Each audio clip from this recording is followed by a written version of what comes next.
একাদশ ও দ্বাদশ শ্রেণী, তথ্য ও যোগাযোগ প্রযুক্তি। দশমিক থেকে অক্টাল সংখ্যায় রূপান্তর। দশমিক সংখ্যার ভিত্তি 10 এবং অক্টাল সংখ্যার ভিত্তি 8। 75 একটি দশমিক সংখ্যা, এই সংখ্যাটিকে অক্টাল সংখ্যায় রূপান্তর করতে হবে। প্রথমে 75 লিখতে হবে, এরপর অক্টালের ভিত্তি 8 দ্বারা ভাগ দিতে হবে।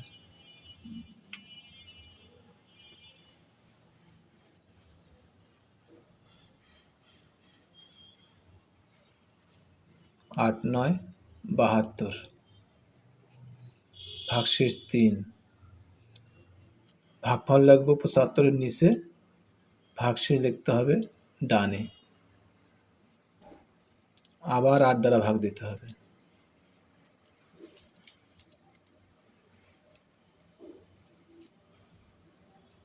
8 একে 8, ভাগশেষ 1। ভাগফল লিখব 9-এর নিচে, ভাগশেষ লিখব ডানে। আবার 8 দ্বারা ভাগ দিই।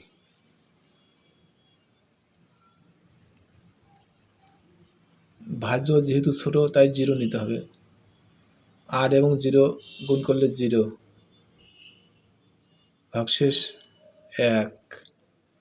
0 লিখব 1-এর নিচে, ভাগশেষ লিখব ডানে।